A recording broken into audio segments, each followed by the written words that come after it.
Hoy vamos a hablar de la locomotora, sí, de la locomotora, del motor económico que para algunos incluso llegaron a decir movía la economía del mundo. Vamos a hablar de esa locomotora que empuja dinero, esfuerzo, finanzas y que hace a la gente muy, no digo muy, sino riquísima. Y cómo ahí mismo, o desde ahí mismo, se empezó a planear un plan secreto y un plano además que era para beneficiar a las élites militares, no las que combaten, no las que van al campo de batalla, sino las que se meten a la bolsa el dinero. Hay un plano económico, hay un plano ideológico y hay un plano militar, plano, así como si fuera un plano de arquitectura. Y cómo ese plan pues se está fraguando y cómo a veces le sale muy bien y a veces le sale muy mal. Y entre las piernas pues se lleva la vida de las personas. ¿De qué estamos hablando? Nos los va a decir Eduardo Luque. Comenzamos.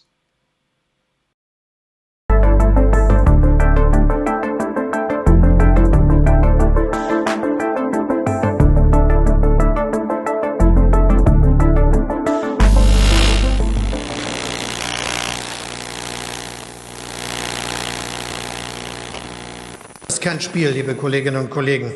In eine Regierung einzutreten, dafür braucht es die nötige sittliche Reife. Wer in eine Regierung eintritt, der trägt Verantwortung für das ganze Land.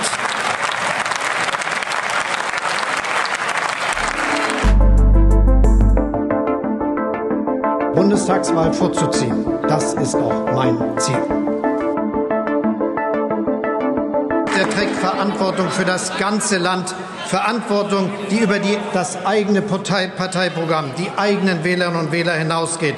Verantwortung für 84 Millionen Mitbürgerinnen und Mitbürger. Como siempre, muchas gracias al equipo y como siempre, muchas gracias a la comunidad detrás de la razón. Gracias por estar ahí, que ustedes son el motivo y el motor de este programa. Vamos a recibir con pues mucho gusto a Eduardo Luque que se ha estado preparando para este programa y que nos va a explicar esto que parece como de película, que parece macabro, que parece una conspiración, pero cómo se va moviendo todo. Vamos a hablar justamente de este grandísimo motor, ¿verdad, Eduardo? Que impulsa trabajo, esfuerzo, justicia social y muchísimo dinero, pero que pues tú lo definirás. Parece ser que se está cayendo a pedazos y cómo desde ahí pues tiene que ver muchísimo con la guerra en Ucrania y con las cuestiones contra Rusia, contra Putin. Adelante, Eduardo, te escuchamos con mucha atención. Digamos, pues primero, bueno, recordar y agradecer a la audiencia su paciencia a veces con lo que explicamos, porque desgraciadamente explicamos cosas que no son a veces muy agradables, ¿no?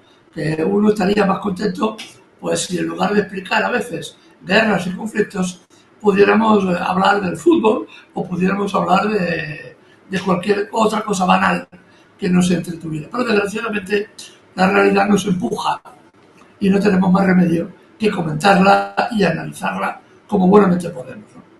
Ahora vemos una cosa importante, recuerden que lo que aquí decimos, por extraño que parezca, no es un invento, ni siquiera es una broma. Ya anunciamos, cuando hacemos alguna broma, la anunciamos, sino son cosas verídicas, que son perfectamente constatables, ¿no? Como todos sabemos, Alemania era el motor de Europa, era el motor de la Unión Europea. De hecho, la Unión Europea se crea en su momento para que para que Alemania haga lo que no hizo, lo que no pudo hacer en la Segunda Guerra Mundial. El desarrollo industrial de Alemania necesitaba de un mercado para expandirse a nivel internacional y este mercado se lo dio la Unión Europea.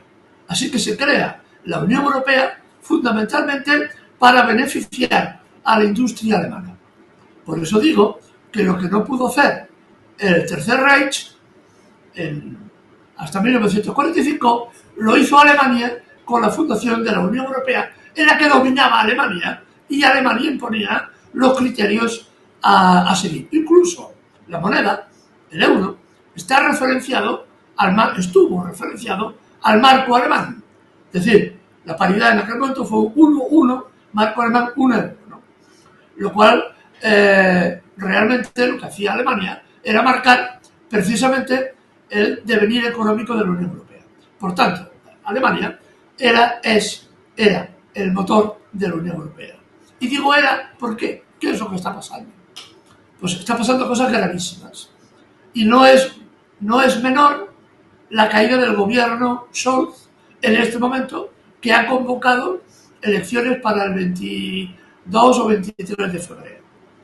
No es menor que este sea el segundo gran gobierno que cae a consecuencia de la guerra en Ucrania, porque evidentemente la caída de este gobierno es consecuencia de la pérdida de posiciones de Alemania en el contexto mundial y en especial en la guerra ucraniana. ¿Qué es lo que ha pasado? Alemania, como ya hemos dicho alguna vez, se pegó un tiro en el pie. Rehuyó, no quiso el gas y el petróleo barato de Rusia y en cambio se echó en manos del gas y del petróleo norteamericano un 45% más caro y encima con graves dificultades técnicas para que ese gas licuado que viene de Estados Unidos pueda ser utilizado en las refinerías alemanas. Muchas veces pasa por España, por las refinerías españolas, que lo preparan para su reexportación hacia el interior de Europa, ¿no? Lo cual encarece los procesos industriales en Alemania enormemente. ¿Y eso qué consecuencia tiene? Tiene una consecuencia evidente, que es la desindustrialización de Alemania. En este momento, grandes empresas alemanas, Volkswagen, las grandes fábricas de coches, especialmente Volkswagen, va a ser la primera de las grandes que va a caer, están en una situación muy crítica, apuntando ya a miles y miles de despidos directos y otros decenas de miles de despidos indirectos en estas fábricas. ¿Y esto a qué se debe? Se debe a que compran gas sumamente caro de Estados Unidos porque han renunciado y ahora quieren acentuarlo todavía más, han renunciado al gas ruso. De todas formas, como todos son unos tramposos en la Unión Europea, Alemania seguía comprando gas ruso, pero como no puede decir que lo compra, hace como que no lo compra. Te explico. Este gas ruso procede evidentemente de Rusia, es comprado por Pakistán o la India, entonces ya no es gas ruso o petróleo ruso, es petróleo hindú, que a su vez lo vende a las refinerías europeas para que se procese y se pueda utilizar en los vehículos, ¿no? O en la calefacción. Por tanto, gas ruso, que ya no es ruso, es el que llega a Europa para alimentar la industria. Pero claro, entre tanto intermediario, el precio va subiendo. Y el colmo ha sido ya cuando se han apretado todavía con más sanciones a Rusia, que también se ha negado la entrada de este gas. Y ahora vamos a tener este invierno un gravísimo problema si el invierno viene duro. No lo sabemos aún. Si viniera duro, las condiciones para la sociedad europea van a ser muy, pero que muy complicadas, ¿no? Entonces, esta es la realidad. Ahora Alemania tiene que comprar el gas procedente de Estados Unidos, pues ya digo, un 40 y pico % más caro. Y encima, con el riesgo, en cada momento, de que Estados Unidos cierre el grifo. Así que esta es la realidad de Alemania. Esta es la realidad. Y por tanto, como motor económico de Europa, las consecuencias son dramáticas también para el resto del continente. Por ejemplo, si no hay capacidad de ahorro en Alemania, los trabajadores alemanes van al paro y lo tienen más difícil, la gran masa de turistas alemanes, por ejemplo, que iban a Italia, Grecia o España, se va a reducir. y por tanto exportan su crisis, la exportan también a los demás países europeos. Porque estos países europeos tuvieron que desindustrializarse para poder entrar en la Unión Europea.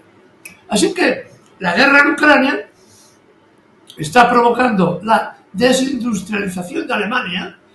Empresas como Volkswagen ya están diciendo que se van a China y otras se van a Estados Unidos porque las condiciones económicas y de flujos energéticos son mejores. Evidentemente las empresas son privadas y lo único que buscan es el beneficio privado. Les importa un garete el país. Pero bueno, uno pensaría que la dirigencia de los políticos alemanes serían gente seria, serían gente que mirara por los intereses, no ya de su pueblo, sino al menos de su industria, ¿no? Uno siempre tenía la idea de la firmeza teutónica, que yo decía, los teutones, los alemanes, son gente seria, pensativa, responsable, un montón de adjetivos. Ahora vemos que son, con perdón, tan idiotas como el resto de los políticos europeos sin comparación, ¿no? Y ahora vemos cómo el Gabinete Sur cae. Y fíjense, una cosa importantísima. Estamos viendo una deriva antidemocrática de la Unión Europea encabezada por Alemania. ¿Por qué lo digo? Por una cosa que, ríanse, no es ninguna broma.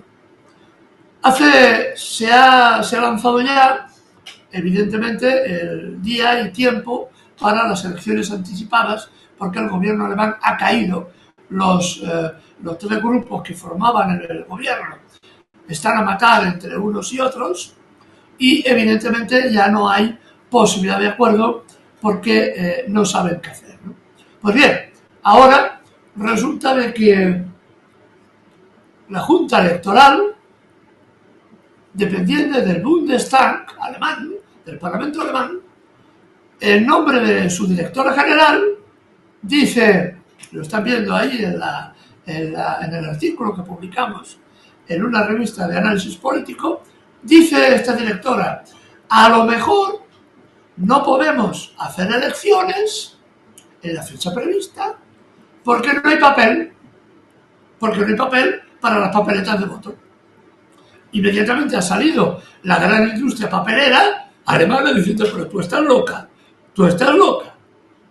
¿Cómo no va a haber papel en Alemania? Efectivamente, es una excusa. ¿Por qué sacan esta excusa? La sacan por una razón.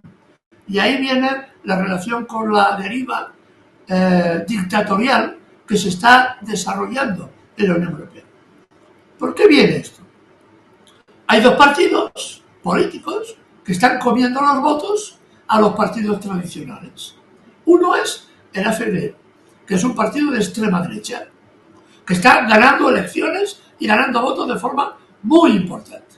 Y el otro es un partido de nuevo cuño, nacido hace muy poquitos meses, que se ha presentado ya en elecciones, digamos, parciales, obteniendo magníficos resultados por la izquierda. Entonces, el gobierno central del Partido Socialdemócrata, la CDU, que son los de derechas, la AfD, los verdes, están discutiendo si ilegalizan a esos dos partidos que le están comiendo el terreno electoral. La AfD, la extrema derecha, a la que acusan de xenófoba, de ir contra la inmigración, de ir contra la libertad, y pueden que tenga razón, pero también acusan de lo mismo a Sarah Wagenknecht, el otro sector, que digamos son de izquierda, a los que acusan de ser poco menos que comunistas, y por lo tanto habrían de ser expulsados de la carrera electoral. Por tanto, estamos en esta deriva antidemocrática porque, nos gusten o no nos gusten, son partidos escogidos legítimamente por la población. A mí la extrema derecha no me gusta. Y la extrema izquierda tampoco, a veces los comportamientos son muy poco realistas. Pero, en definitiva, es lo que vota la gente. Es la opinión de la mayoría, ¿no? Y uno se resigna cuando no salen los que uno piensa, ¿no? Y esta es una de las verdades. Pues aquí tenemos un problema de deriva política, ideológica importantísima. Pero no es solo esto, es que tenemos Francia. Francia, el señor Macron, este pequeño Napoleón, porque no llega a otra cosa, ha resultado de que pone de primer ministro no al partido ganador, como indica la Constitución francesa de la Quinta República, que sería un partido de izquierdas, el nuevo Frente Popular, que es el que ha ganado las elecciones. No, él escoge a otro señor, que ya ha dimitido, por cierto, escoge a otro señor que es el representante de un partidito, no digo ni partido político, digo partidito, que consiguió el 4% de los votos en las últimas elecciones.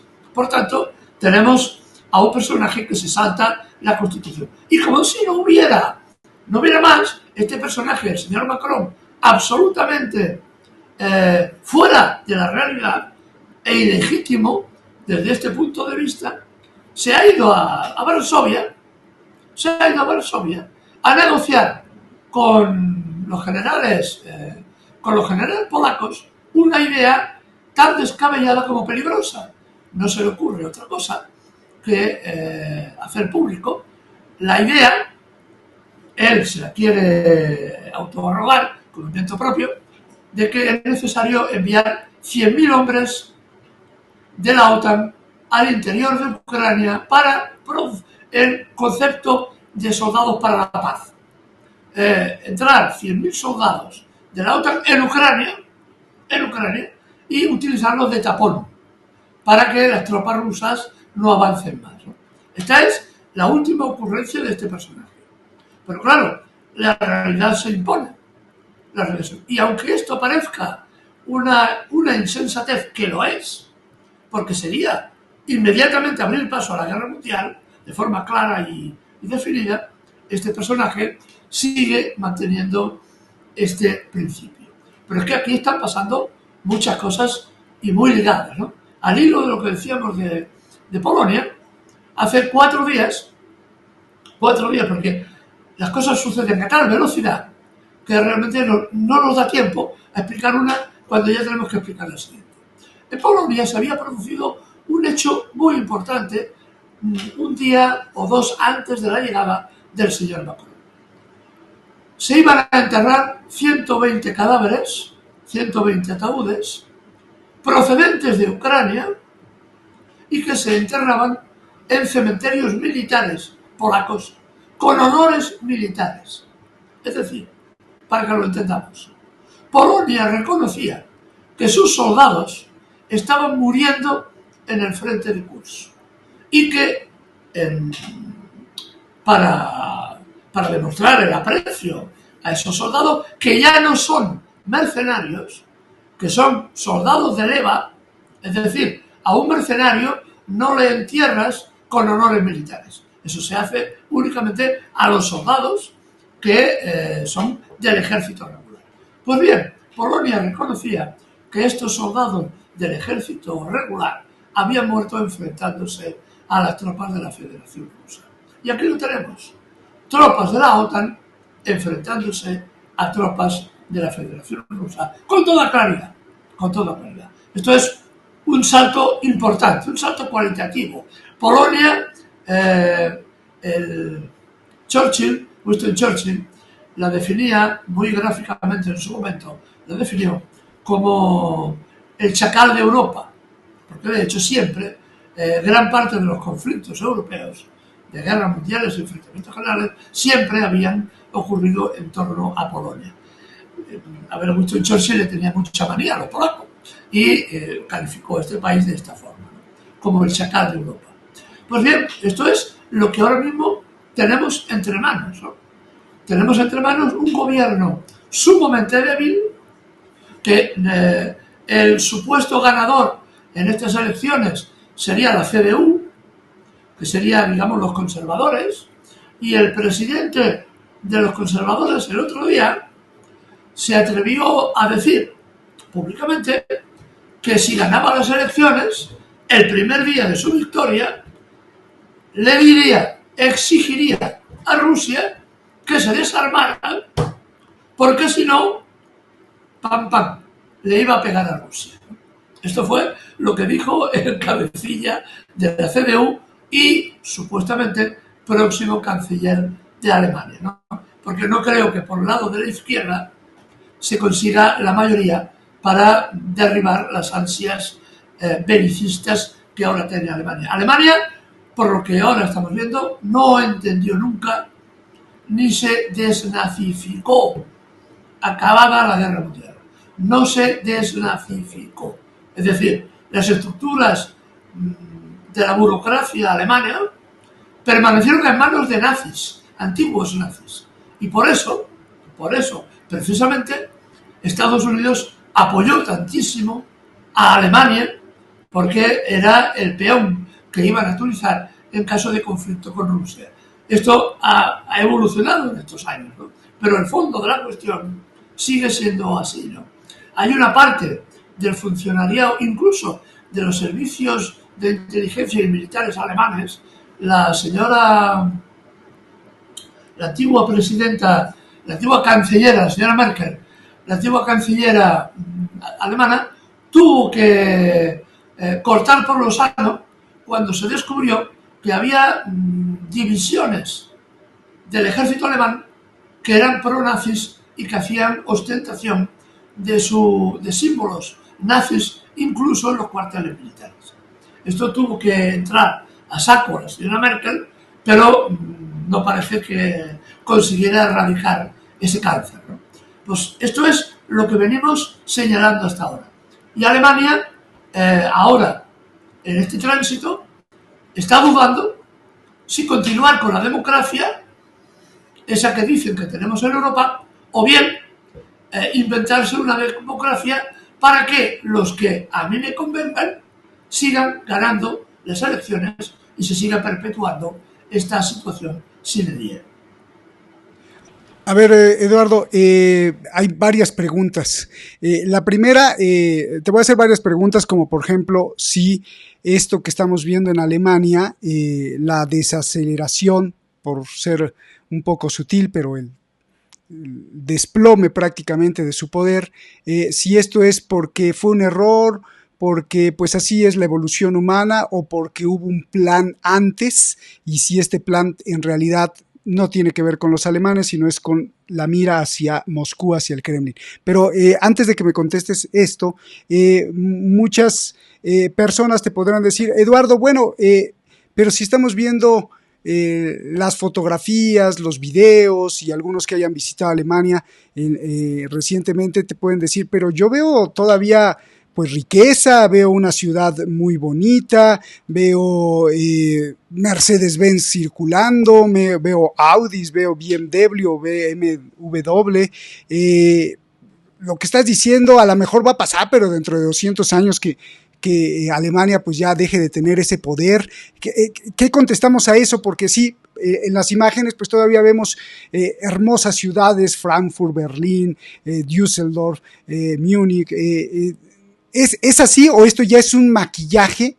¿O cómo explicar todo esto, Eduardo, por favor, antes de entrar a la Rand Corporation, que me tiene preocupado? A ver,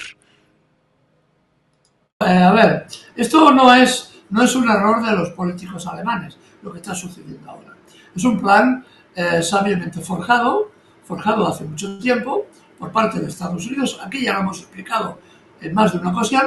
Estados Unidos habría sido superado por la Unión Europea y también había sido superado por China. Entonces Estados Unidos ha decidido recuperar su posición y como su competidor era la Unión Europea y dentro de la Unión Europea Alemania, había que eliminar a Alemania y eliminar a la Unión Europea como competidor. Y a eso se están dedicando. Entonces, ¿cuál era el telón de Aquiles de Alemania y de la Unión Europea? Que no tenemos materias primas y que dependemos de las materias primas de Rusia. Por tanto, provocamos un conflicto con Rusia que evidentemente va a cortar el acceso a las materias primas de los países europeos. Es decir, que el diseño es muy sencillito, no tiene tampoco gran complicación, ¿no? Así que es un plan perfectamente diseñado desde hace más de una década. Esto no es de ahora, ni siquiera del año 14. Esto viene de mucho más atrás. Hay grandes debates teóricos ahora entre los especialistas en econometría, precisamente por señalar cuándo es el inicio. Hay quien dice, por ejemplo, que esto tiene relación con la reducción de beneficios de lo que se llama la tasa media de ganancia, con la reducción de beneficios de las grandes corporaciones industriales alemanas, que poco a poco van perdiendo beneficios hasta que colapsa. Y después se ha producido otro fenómeno importante, que es la concentración de capitales. Todas estas empresas están interrelacionadas entre ellas. Lo que antes eran inversores alemanes o inversores europeos, ahora han sido sustituidos por un conglomerado de inversores que vienen de cualquier lugar del mundo. Lo único que les interesa es el beneficio económico y no les importa para nada lo que les ocurra a un país u otro. A esto se llama precisamente el desarrollo de la financiarización de la economía mundial, en que está basado en grupos de financieros, cada vez menos, porque se van concentrando, cada vez menos, pero que son los que dominan la economía mundial. Y son los que han definido este tipo de planes para que, evidentemente, Europa caiga y Alemania caiga. ¿Qué es lo que pasa con las ciudades? Evidentemente, las ciudades están. Y de momento no ocurre como en Estados Unidos, que los datos de los ingenieros indican que gran parte de las estructuras, de las infraestructuras del país requieren arreglos inmediatos, porque muchos puentes tienen peligro de colapso, muchas presas tienen peligro de colapso y no se invierte en las debidas infraestructuras. Alemania todavía da una imagen que comienza a no corresponder con la realidad. Pongamos datos que evidentemente un turista cuando va a Düsseldorf no se entera.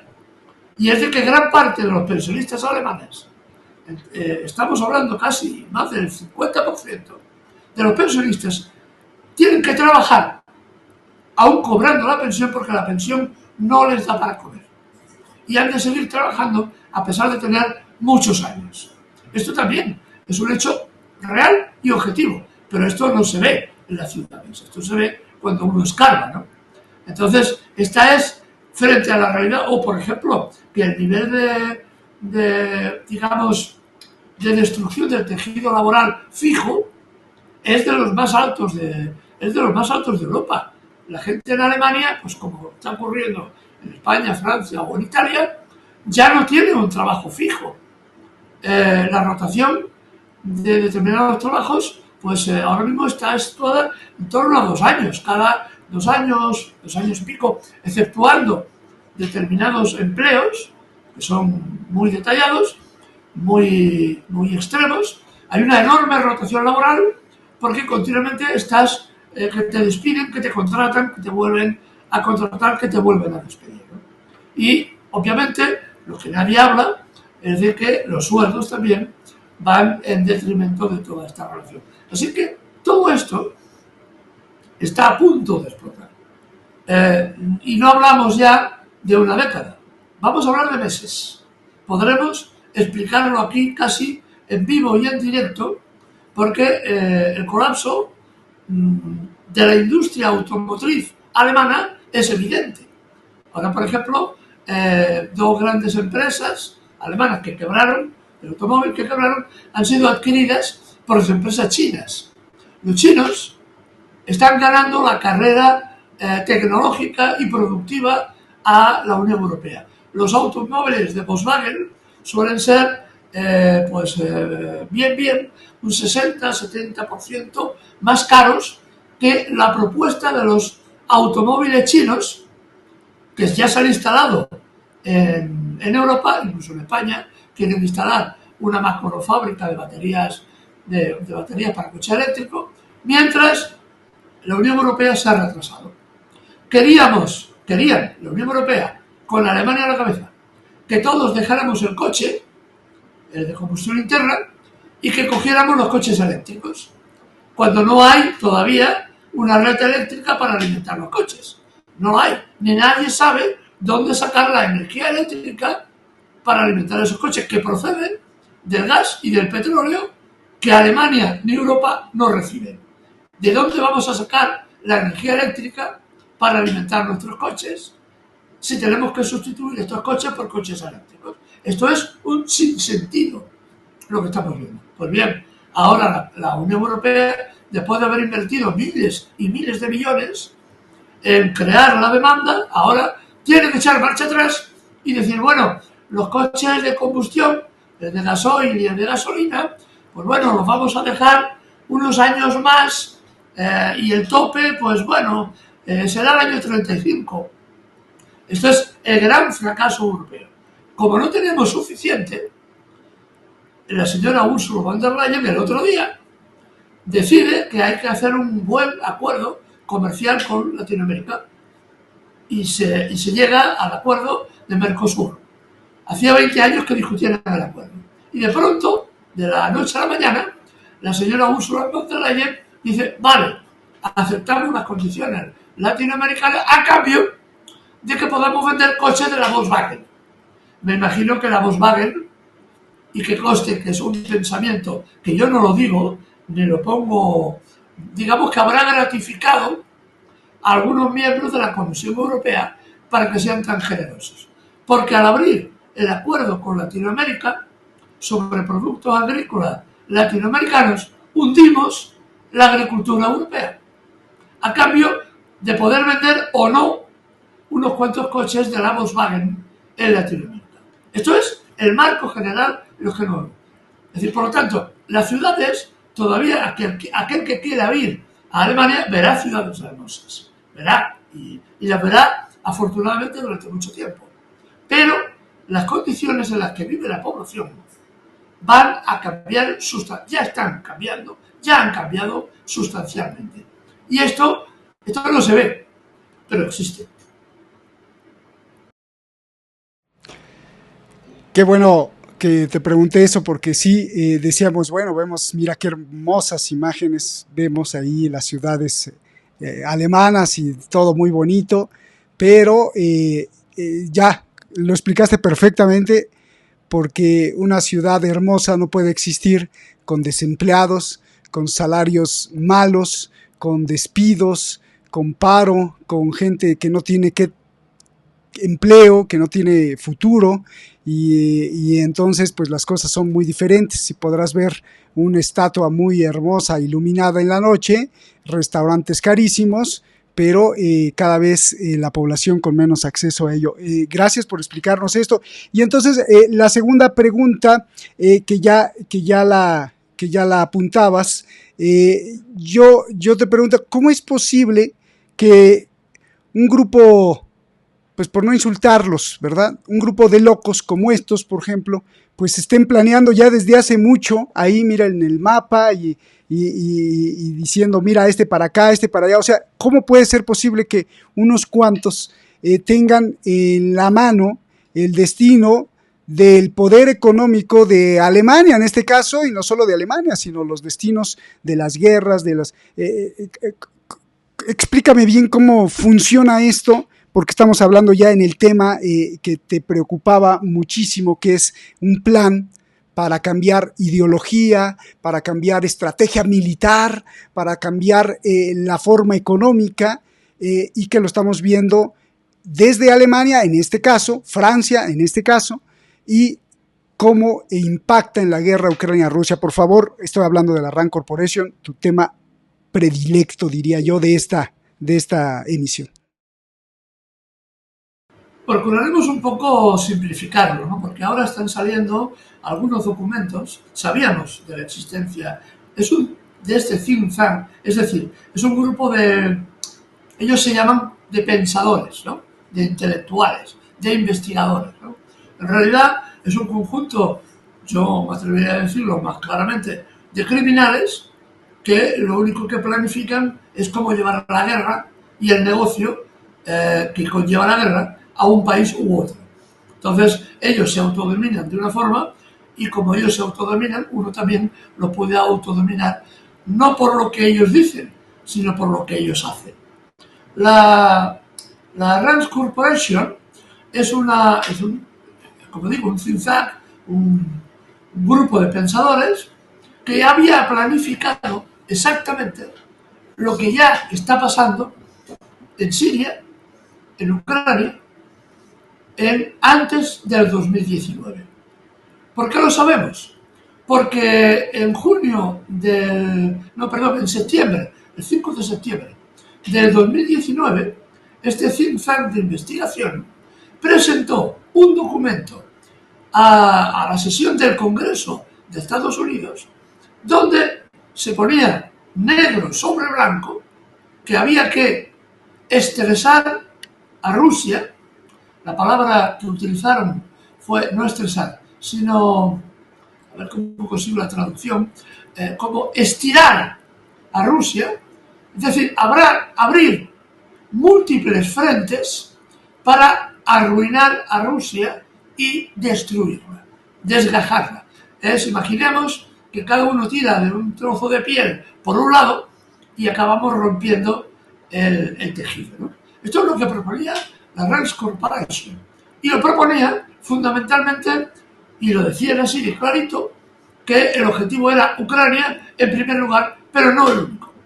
No el único. Iban a más cosas. Para que tengamos una idea de la importancia de este think tank, hemos de saber que dispone fijos, digamos, en plantilla, aunque no es la expresión correcta, unos 1.800 investigadores que son de todas las disciplinas, desde el campo militar hasta el campo tecnológico, hasta el campo económico, hasta la psicología aplicada y la psicología social. Sobre todo eso, porque es muy importante el control de la población para imbuirle determinadas cosas y que actúen de una forma u otra. Curiosamente, se autodefinen como una especie de ONG, una organización que no tiene carácter lucrativo y tiene el cinismo de decir que no es partidista. No es partidista. Bien, está financiada por la NET, que es un organismo que depende directamente del Pentágono, y la USAID, que también depende del gobierno de Estados Unidos. Y después la financian otras ONGs, fundaciones filantrópicas, como la de Bill Gates o la del señor Soros, la financia también de forma muy generosa. No se sabe bien cuál es su presupuesto, pero podría rondar, ojo al parche, 22.000 millones de dólares, lo que puede manejar esta organización, porque hay que invertir mucho dinero en dar golpes de Estado, en promover revoluciones de colores y en llevar a la guerra a un país u otro. Así que está muy financiado. Esta organización lo que hace es presumir, además lo dice en su página web, de que asesora a Estados Unidos y presumía de haber ganado la Guerra Fría. Así que esta organización, esta foto es bastante antigua, la que estamos viendo, precisamente presume de que participaba directamente en la Guerra Fría y se, autoproclama como vencedora y destructora de la Unión Soviética en su momento. Así que esto nos da idea de cuál es la mentalidad de esta organización que está perfectamente imbricada en el propio Pentágono. Se decía incluso que en las reuniones del Consejo de Ministros de más de un presidente norteamericano, este think tank tenía dos puestos clave siempre en el Consejo de Ministros, aunque no fueran ministros, aunque no fueran elegidos por el presidente. Siempre tenían dos puestos que ayudaban, con sus reflexiones a orientar la dirección política del presidente de Estados Unidos de turno, ¿no? Entonces, ¿cuál es la tesis que sostiene esta empresa? Porque al final es una empresa. Sostiene la tesis de que hemos de provocar múltiples incidentes con Rusia para provocar múltiples frentes por dónde iniciar la guerra. O bien, en su defecto, si no es necesario, cómo romper, cuartear toda Rusia para aprovecharnos de los minerales y de la materia prima que tiene Rusia y asegurar la preeminencia de Estados Unidos durante otro siglo. Esto es lo que propone la Red Corporation y propone directamente la guerra con Ucrania. Pero también la guerra en Georgia propuso la destrucción del Estado sirio, que estamos viendo en este momento, y dio una especial importancia al caso de Polonia y Rumanía. Y hablaba también de la necesidad de integrar a los países bálticos precisamente en las estructuras de la OTAN. Esto lo planteó ya esta corporación en los documentos. Y fíjense, los países bálticos están integrados hace tiempo ya en la estructura de la OTAN. Siria está sufriendo ahora mismo, ha sufrido una primavera árabe controlada y dirigida por los grupos terroristas que hace 4 días el Pentágono decían que eran terroristas y que supuestamente bombardeaban el territorio sirio. Han intentado dar un golpe de Estado en Georgia para abrir un frente por el sur a Rusia y promover la guerra de Georgia contra Rusia, que vaya esperpento, un país que tiene 2 millones de habitantes o 4, muy pequeñito, haciendo la guerra a Rusia. Ya lo intentaron hace una década por el tema de Osetia del Sur, o Abjasia, y la guerra duró 20 días, por ahí, fue una guerra relámpago porque evidentemente no había comparación, ¿no? El ejército ruso no quiso entrar en Tbilisi, la capital georgiana, ¿no? Entonces, vemos como esta corporación señala los objetivos a los gobiernos para que actúen en consonancia, ¿no? Y incluso, por ejemplo, planteaba la necesidad de llevar la disidencia interna al interior de Rusia. Así hemos visto como, por ejemplo, el caso de uno de los opositores, Alexei Navalny, que acabó muriendo, parece ser de enfermedad corriente, en una prisión rusa, es fruto del trabajo de esta organización, precisamente para crear problemas en el interior de Rusia. Problemas que no son tales, pero que sirven para imbuir a la población occidental que Rusia, que Putin, el presidente ruso, es un dictador. Poco importa que este presidente se presente a las elecciones y gane, es igual. La Red Corporation, que domina además los grandes diarios y los grandes medios de comunicación, ha dictado que este señor es un dictador. No es dictador, o casi dictador, el señor Schulz, el canciller alemán, que promueve elecciones y dice que a lo mejor no hay papeletas para votar y que no se vote. No es un dictador.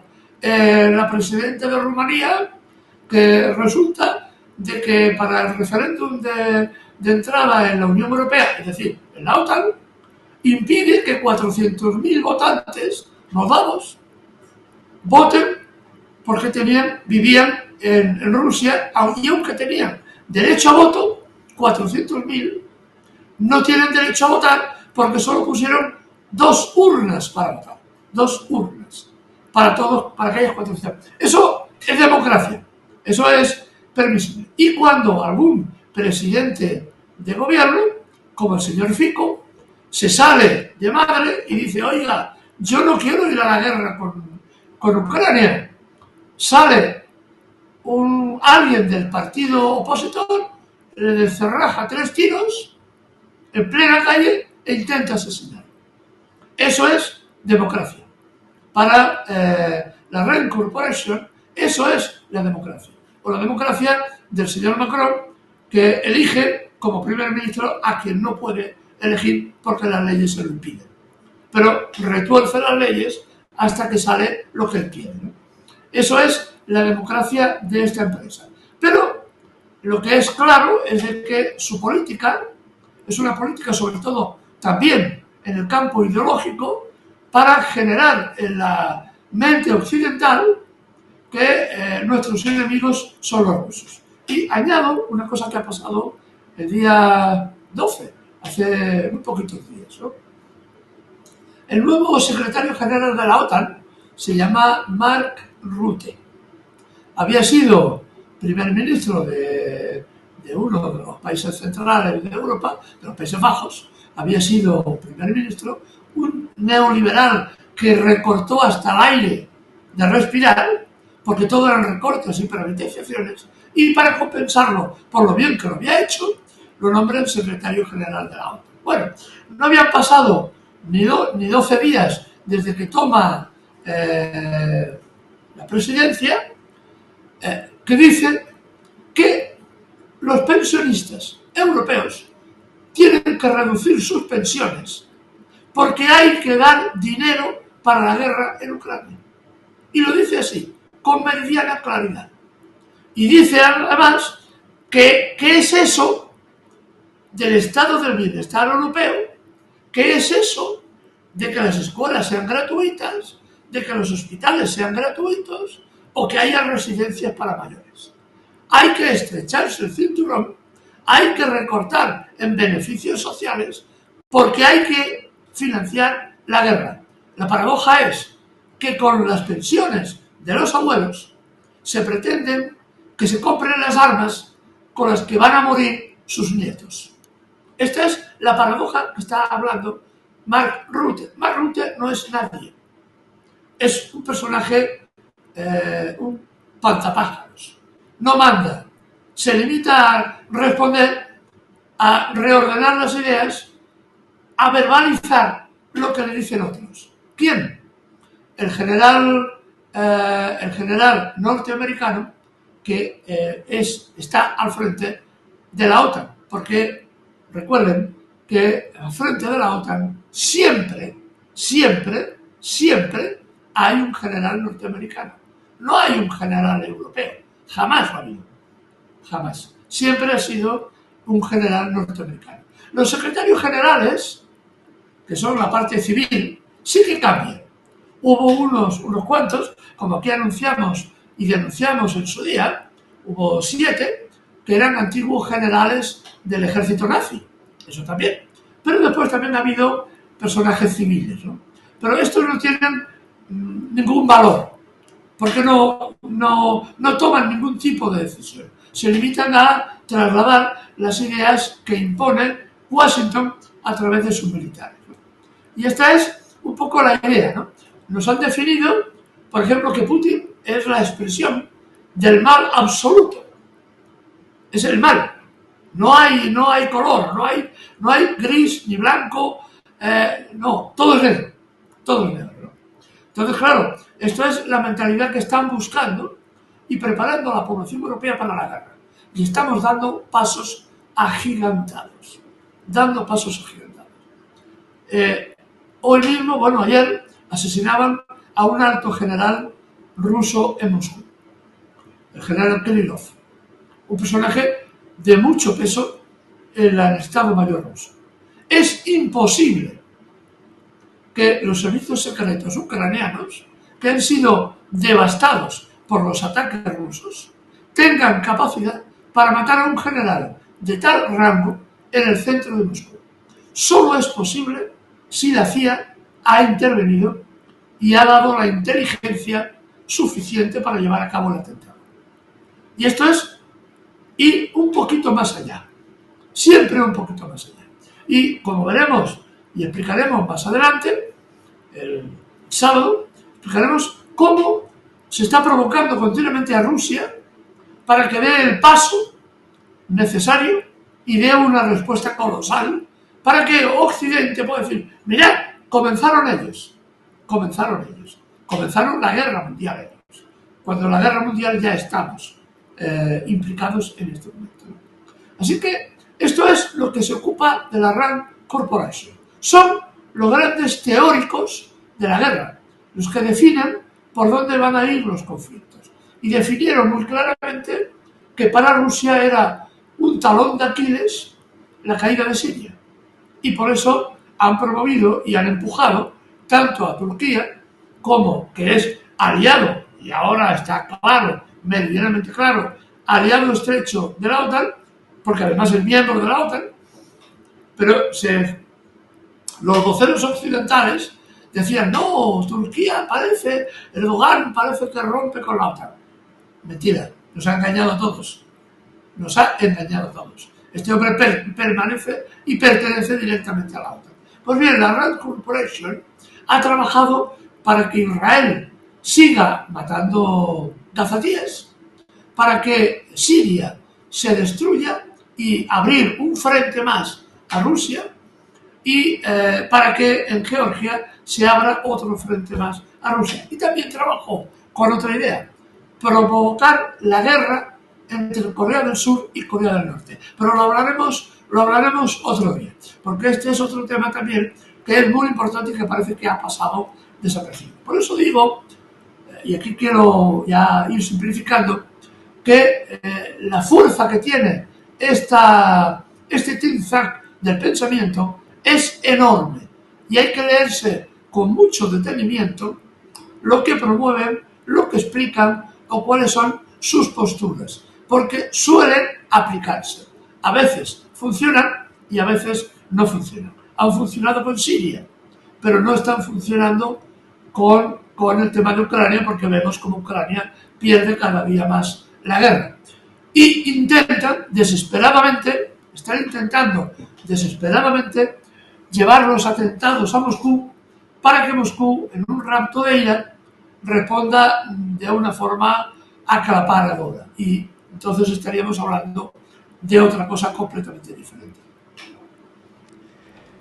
Pues yo creo que una descripción que haces y una radiografía que haces muy, muy, muy compleja, pero muy precisa, y nos queda claro y yo lo entiendo perfecto y yo creo que todo el público lo va a entender súper perfecto. Muchas gracias, Eduardo. Me quedo con esto de las pensiones de los abuelos van a ser usadas para la sangre prácticamente, para usar y comprar armas que matarán a sus nietos. ¡Qué terrible! Y esto que dices de la Rand Corporation, error o no, o sea, en sus errores y en sus pérdidas significa muerte, pérdidas humanas. En sus aciertos y en sus victorias también significa pérdidas humanas, es decir, es como un quiste cancerígeno para el mundo y la civilización humana. Gracias también por la denuncia.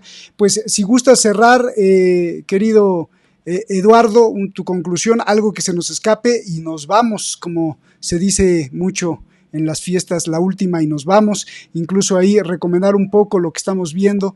En el Viejo Topo escribes, ahí está tu artículo y tu conclusión para irnos, Eduardo, por favor. Básicamente que estamos observando una cosa, ¿no? Que los gobiernos europeos caen continuamente porque no se sostienen ya, porque su mensaje comienza a no calar en la población comienza a movilizarse. Ha habido huelgas generales ya importantísimas contra la guerra en Grecia y en Italia. Hay grandes movilizaciones en otros países europeos porque la población comienza a despertar precisamente por miedo a lo que está pasando. Y las declaraciones de este personaje siniestro, el señor Rutte, el secretario general de la OTAN, le debemos agradecer. Fíjense, yo se lo agradezco de corazón que haya dicho algo que es verdad, que está buscando y que lo manifiesta así de claro, porque nos ahorra mucha faena a la hora de explicar por qué las pensiones se han de defender, por ejemplo, o los beneficios sociales, o la escuela no se puede privatizar, o las residencias de ancianos se han de mejorar, o la sanidad, se ha de invertir más en sanidad pública. Este señor no lo pone fácil. Nos está diciendo, porque defender esto es defender la paz. Defender que no nos recorten es defender la paz. Porque lo contrario es aumentar el dinero para la guerra. Y como dije antes, en el caso de los abuelos, en el caso de los pensionistas, con nuestras pensiones vamos a pagar las armas con las que van a morir nuestros nietos. Y esto es una frase terrible en la que deberíamos ir todos reflexionando. Muchas gracias, Eduardo. te agradecemos mucho y bueno, pues vamos a estar atentos para el programa del sábado. El programa del sábado, ahí nos vas a explicar cómo no solo está en Ucrania, el plan no solo está en Siria, no solo emerge de la crisis europea, de la derrota del poder de Alemania, de Francia, sino que se extiende hacia el Pacífico. Quizá por eso ahora tanta, a partir de hace unos años, tanta inquietud por hacer una OTAN incluso del Pacífico. Si la OTAN dice Atlántico, ¿qué tienen que hacer en el Pacífico? Bueno, ya nos lo explicarás. Nos vemos, Eduardo. Muchísimas gracias. Gracias por estar aquí. Y gracias a ti que nos ves en cualquier parte del mundo. Vamos a estar pendientes con el programa del sábado de Eduardo Luque aquí en Detrás de la Razón. Muchísimas gracias. Nos vemos. Hasta la próxima.